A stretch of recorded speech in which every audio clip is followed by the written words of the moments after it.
Ann Arbor Inclusive is produced in part with the Ann Arbor Commission on Disability Issues and CTN. The views and opinions expressed in the show do not necessarily reflect the views and opinions of the Commission or CTN. For more information about the Commission on Disability Issues, visit a2gov.org/disability resources. If you have program topic suggestions, please email a2disabilityissues@gmail.com. Hi, I'm Tom Holtland, your host of Ann Arbor Inclusive. Thanks for joining us again. Ann Arbor Inclusive is a program of the Ann Arbor Commission on Disability Issues, and we are really happy to be joined by April Gasbarre, and she is the Donor Relations Manager for Jdrf International. She represents Michigan in the Northern Ohio chapter, and they are at an inflection point with Jdrf where they have been looking for cures and helping people manage type 1 diabetes for over 50 years.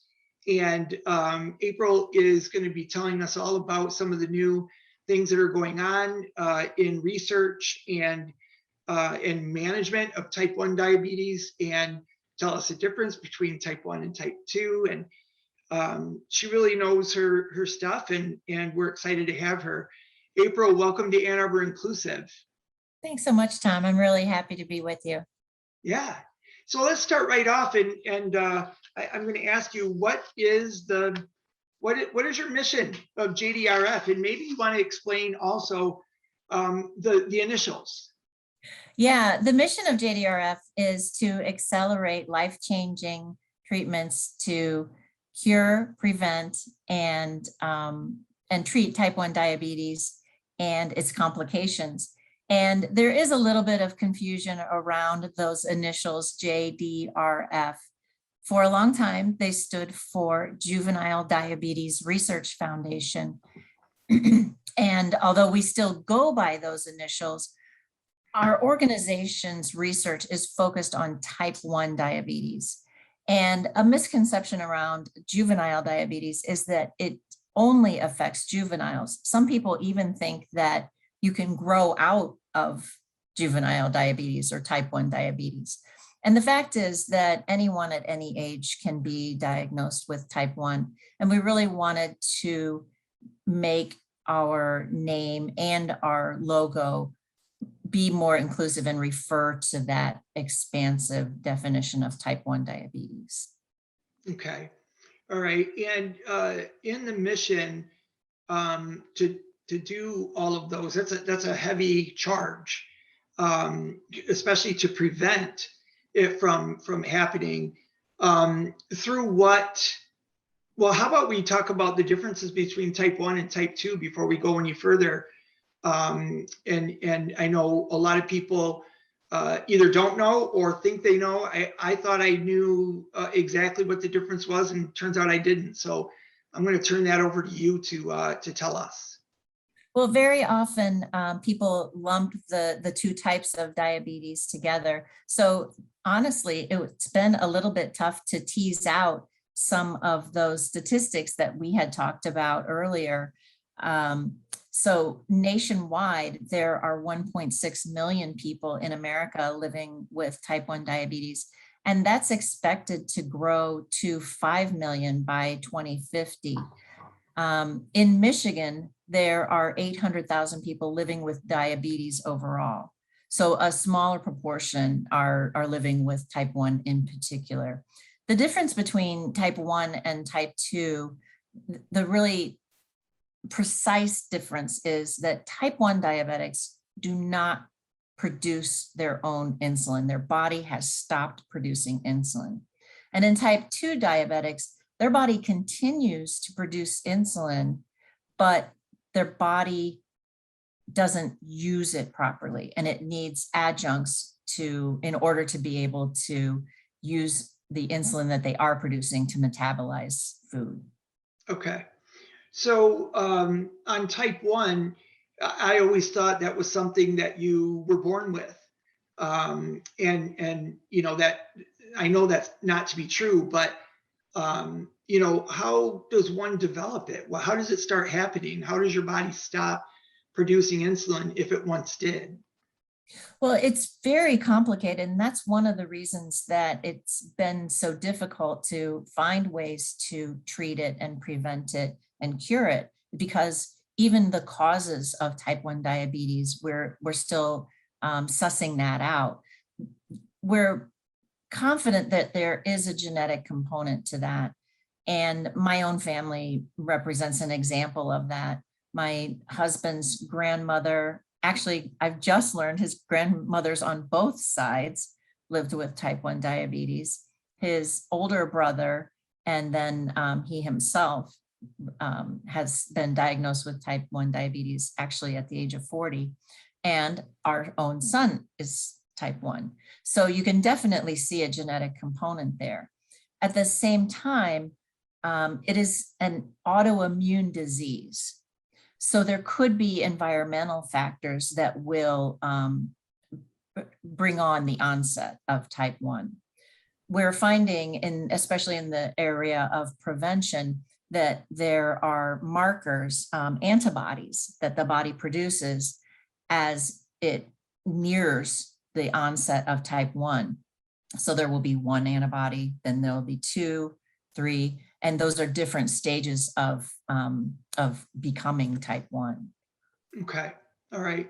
And type 2, what causes an onset of type 2? Type 2 is, it does have to do with lifestyle factors. But there again, the causes are not really well known. And people with type 2 are able in some cases to adjust their lifestyle, adjust their diet, modify their activities, and be able to put their type 2 into remission. However, some type 2 diabetics do go on to lose the function, the ability to produce insulin. So they are very closely related. Yeah, yeah. But once you have type 1, you always have it? You will always have it, unfortunately. Until there's a cure. Until there's a cure. All right. And that's why we have you guys. All right. So, and again, you said there's about 1.25 million people in the country that have type 1. Yeah, actually, I looked up that statistic to see if there were any updates to it, and it's 1.6 now, and that's anticipated to grow to 5 million by 2050. The incidence is actually increasing. I wonder why. It's very complicated, as I said earlier. There are even studies going on in other parts of the world that are trying to examine why on one side of the border of a country or another is the rate of type 1 diabetes different. There must be some kind of an environmental factor in there. Yeah. So it's confounding. Yeah. And type 2, back to what you had said about controlling type 2, can you control that and go into remission of that diagnosis from diet and exercise? It is possible, yes. It is possible to get your A1C down into, and that's your long-term blood glucose levels, the A1C. I think it's a 3-month reading. It is possible to get that down into the normal range, and that qualifies you as having put your type 2 diabetes into remission. Wow. Okay. All right. Yeah.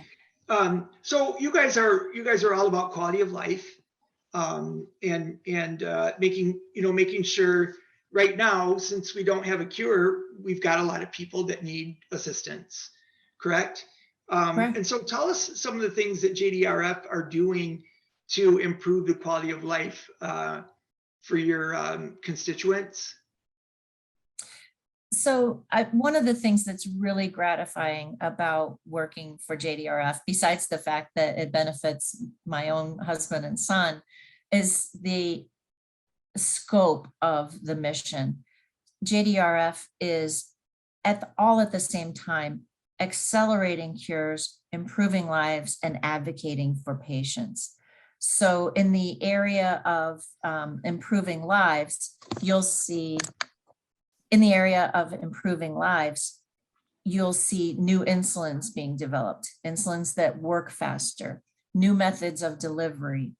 In the span of just a couple of generations, people living with type 1 diabetes have gone from boiling glass syringes on a stovetop and injecting themselves with insulin that was derived from pork, or I shouldn't say pork, insulin that was derived from swine, to using man-made insulin and moving on to a pen style injectable, to my husband and son who now use a CGM that's implanted and gives them blood sugar readings 24 hours a day, 7 days a week, that the CGM can predict their blood sugar levels, whether they're going up, whether they're going up quickly, whether they're going down and going down quickly. And those readings are vital, not just to feel good, but they are life-saving. They are absolutely life-saving. A person whose blood sugar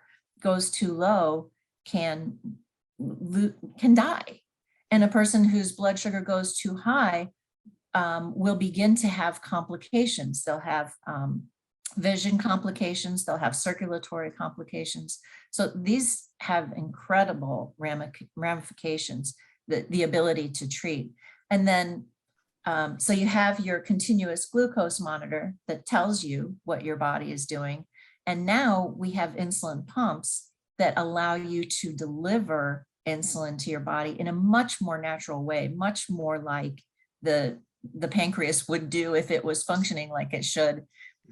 It will deliver insulin throughout the day, and then you can also give yourself a dose of insulin to compensate for the food that you've eaten.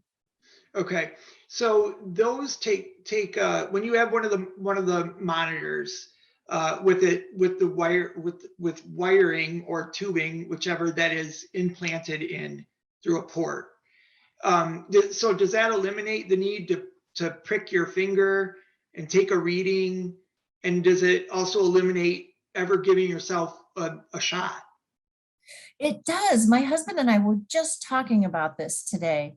And I said, I can't remember the last time I saw you give yourself a shot. Whereas when he was first diagnosed, he had to prick his finger 7 times a day in order to see what his blood sugar was. And keep in mind, that means that he wasn't checking his blood sugar overnight. Yeah. Very often your blood glucose levels can go low at night and you don't even realize it. Yeah. And we're finding a lot of people needing to actually get up and treat in the night so that they, keep in the healthy range. In fact, his grandmother would only get a blood glucose reading once a week, and she had to go to the doctor's office in order to get that. So I cannot even imagine trying to manage a disease like this on a daily basis, only getting a weekly reading like that. Yeah. These devices have absolutely transformed the management of this disease. Let's talk about research. What's Jdrf doing to accelerate cures for, you guys say T1D, don't you, for type 1 diabetes? We do. Yeah, so how is research going, and how is the acceleration towards a cure going?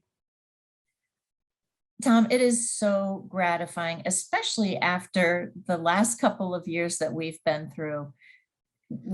We really could have lost some momentum, and I don't see that being the case at all. In the area of prevention, there is a drug in the pipeline right now that will delay the onset of type 1 diabetes for at least 2 years. And it's absolutely incredible. And what that gives a person who is likely to develop type 1 diabetes, it gives them a chance to grasp the gravity of that diagnosis. Yeah. It also gives them, it allows them to avoid a hospitalization. very often when people are diagnosed with type 1 diabetes, it is because they have gone into what's called diabetic ketoacidosis. It's known as DKA. Okay. And what's happened is that your blood sugar has gone so high that your body actually starts to shut down. And that very often is how people find out that they've got type 1 diabetes. Yeah. So by being able to have screenings that will tell people in advance that they are likely to develop type 1, and by developing drugs that will actually help to delay that onset, I really see that as a bright light. Yeah. For our future. And that's just in the area of prevention. Okay. When we look at treatment, the devices are improving so vastly and so quickly. They are getting smaller and smaller. So you have a smaller and smaller implantable device on you.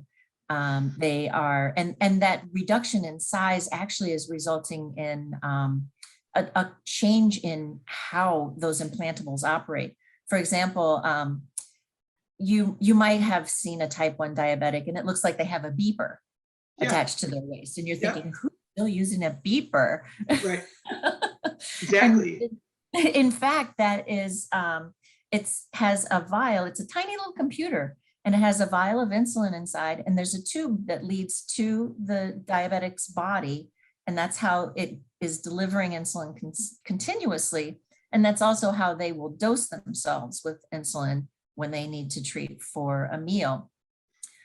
Now those devices are getting so small that they don't even need the little beeper part. It's all in one device, and it can be, implanted on the body.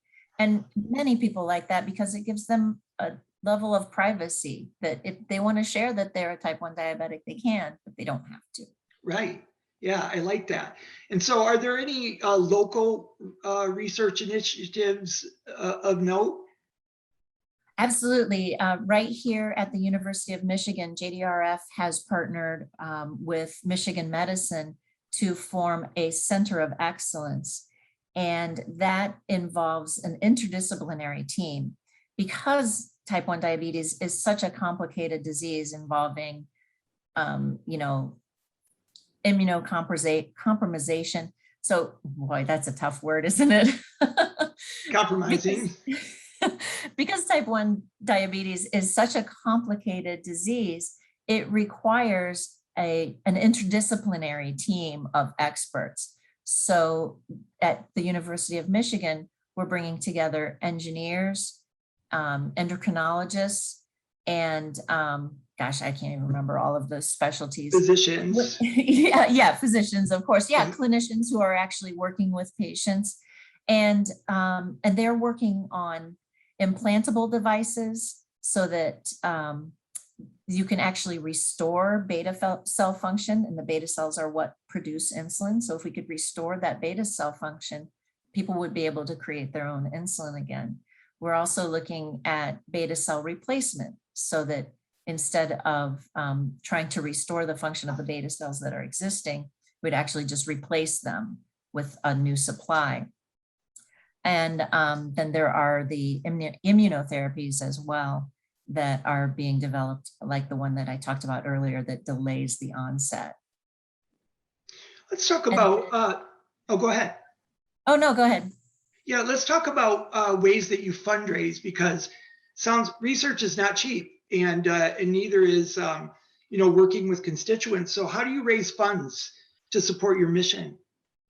We have events, and then, of course, we do direct fundraising. Our events, probably the best known event is the Jdrf1 Walk. And although those have been modified by quite a bit over the course of the pandemic, we have continued to fundraise in that way.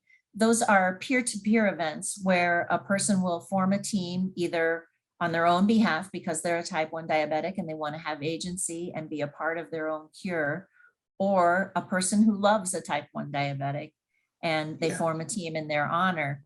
And then each team will fundraise, and then we all get together as a community and have a celebration.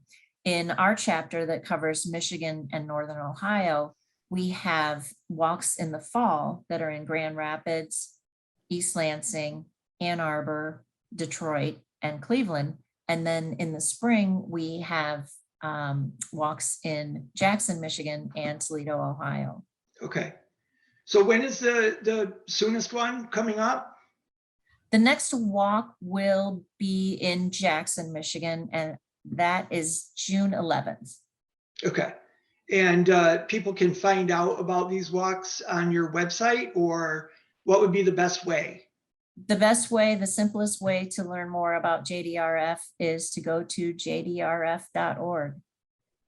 That's If you'd easy. like to find, if you'd like to find local information, you can look for the Michigan and Northern Ohio chapter. You know, I usually just type in Ann Arbor JDRF walk when I want to find things. And how else can people get involved with JDRF? What are some of the things people can do to assist?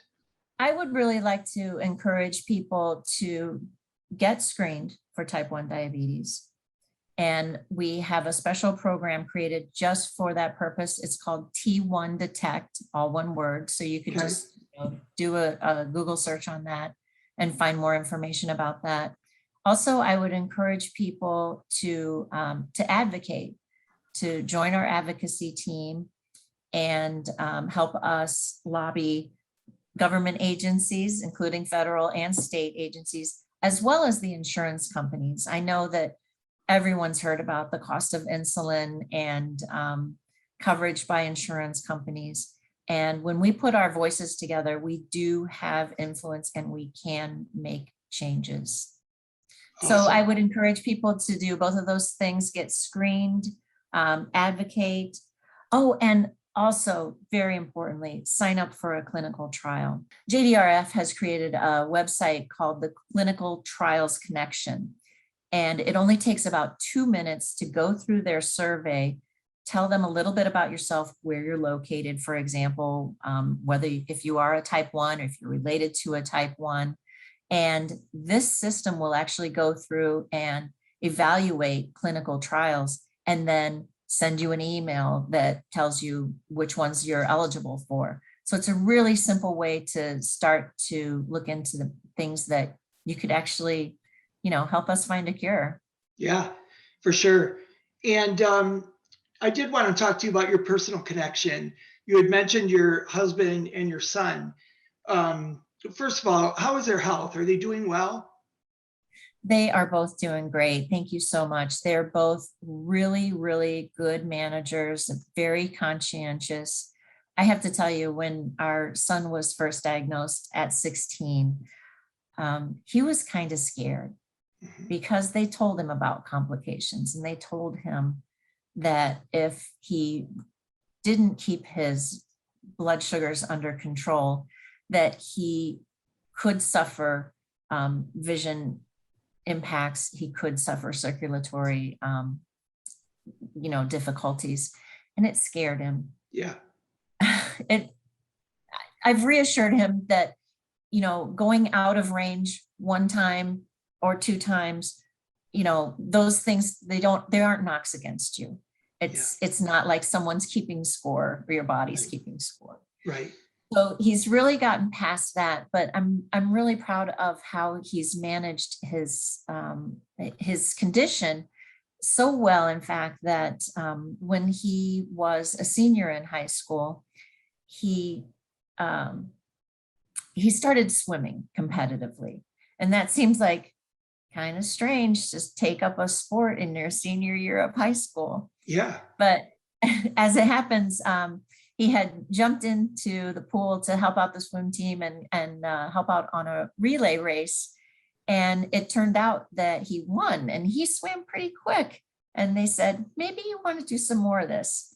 Well, as it turns out, he ended up going to the state finals and in the 50 freestyle, which is one of those. Yes, very fast.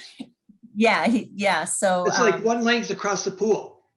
It's there and back, and under a minute it's very exciting. And I have to say, when I was sitting in the stands and watching him swim, it really, my heart swelled with so much pride, because I knew he was the only kid in that pool with type 1 diabetes. Not only was he making this incredible athletic accomplishment, but he was managing so much going on in his body at the same time, and just did it.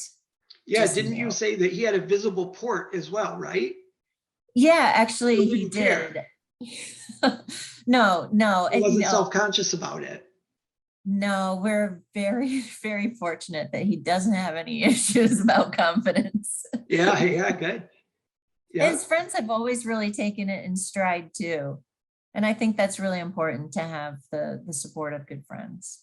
yeah, and he's got that extra bond with his dad, that they share this this disease, and I can imagine that that's been, you know, a great amount of support to all of the family, to both of them, but even for you. Oh, absolutely. You know, from a personal point of view, it was really heartbreaking for my husband when he realized what was going on with our son. He was thirsty. He was trying to gain weight and not gaining weight. So he had some of those typical symptoms that you will see when someone has type 1 diabetes. My husband took his blood sugar and said, you know, we've got to take him straight to the hospital. And fortunately, we caught it very early. He did not suffer diabetic ketoacidosis. And you're right, now the two of them have that bond. They talk about what technology are they going to use, and you know, how did you feel when you got a cold? You know what I mean? It must And bring also, them, it must pardon me? bring them a great sense of pride in their mother and wife as well, that you work for Jdrf and you're raising funds for them and awareness, and it's like kind of like this perfect perfect, I don't want to say storm, because it's not bad, but it's a perfect storm of you know, your home, your household is I imagine, you know, there's a lot about diabetes, but it's not really what your family is about, Oh, right? yeah. Yeah, Yeah, I mean, I feel incredibly fortunate. You know how people sometimes, when you suffer adversity, it actually makes you appreciate what is good about your life. absolutely. So we feel very, very fortunate to have each other for support, and to have JDRF for support. Well, we're very fortunate to have you on as our guest today. This has been great information. Certainly cleared up some of my questions, and I know it will for our viewers. You know, I encourage our viewers to get involved and go to jdrf.org and look for the Michigan chapter, correct? Correct? And think about all the ways that April told us that we could get involved, and especially by getting a screening or becoming going into a clinical trial. So we really appreciate you being with us here today. Again, I'm Tom Holtland, and this has been Ann Arbor Inclusive, a program of the Ann Arbor Commission on Disability Issues. We wish everyone a safe and happy Thanksgiving, and we will see you next time on Ann Arbor Inclusive.